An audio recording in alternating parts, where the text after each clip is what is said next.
she's staring at.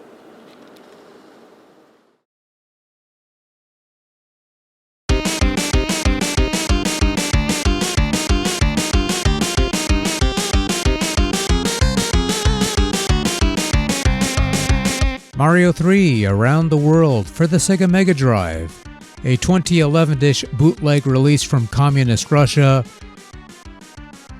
KDS and BMB are the companies responsible for this offering, in case you're curious or you even care.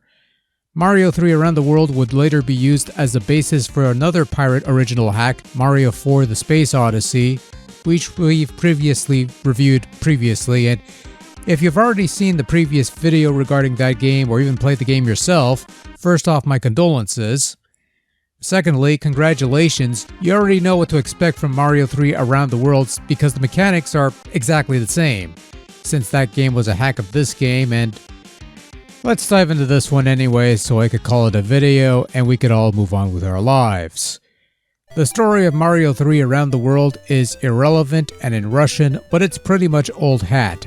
Someone has kidnapped Princess Peach again, and it's up to Mario to save her. The game's a side-scrolling platformer with the usual Mario fare, super mushrooms to let you take a hit, fire flowers giving you fireball power, coins to buy things from the shop and crash the game right afterwards, so you can't blame this on a bad hack.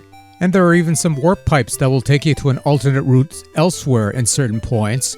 Not that it really matters because it's usually for the sake of a shortcut to go a little further to a level faster, except not really, since it's just an extra bit of level that you probably didn't need to play in the first place, so you may as well skip them because they're not really worth it. Controls are as follows: A to run, B to jump, which is fine, and pressing C to shoot fireballs rather than mapping it to the A button and such, but whatever. Jumping physics are also kinda wonky, forward leaps are stiff and awkward, sometimes you have momentum, sometimes you don't. Leaps in general are rather floaty and wonky. Letting go of the jump button practically kills momentum. Stomping on enemies, sometimes you kill them while other times they kill you. Breaking bricks will kill the music.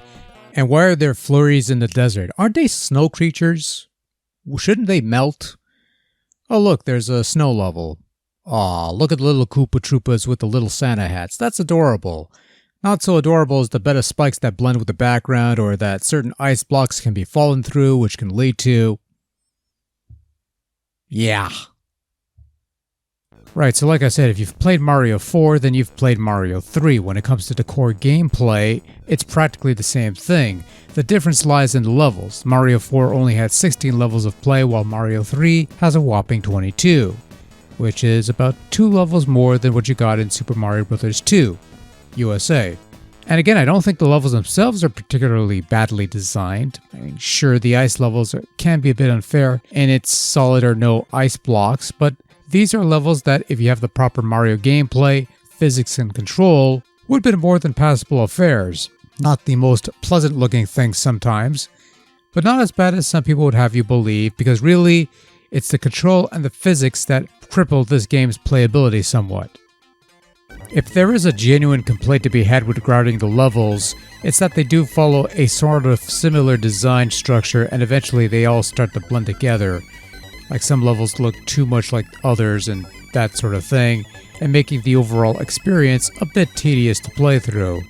The fact that you have 22 levels to endure, normally that'd be more bang for your buck, but in this case, it's more of an extended fizz that never ends.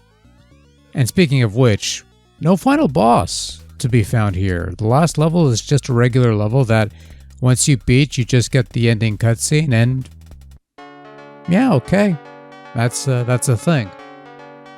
Mario 3 Around the World is all about the ripped assets. Cutscenes, backgrounds, enemy sprites, and even game over screens are lifted from various sources such as other games and other such things.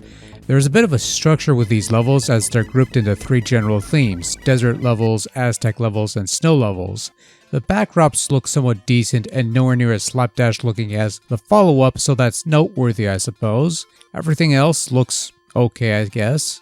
Likewise, the musical content is also largely ripped from other games, and there's the couple of Super Mario theme renditions that one sounds fine, the other doesn't really sound all that great. And there's some sound effects, which again, much like the previous game, some poor quality sound effects along with this particular blood-curdling scream whenever you fall into a pit. Okay, listen, we already did the montage in the last video, no real need to do it again here, so let's just get it over with.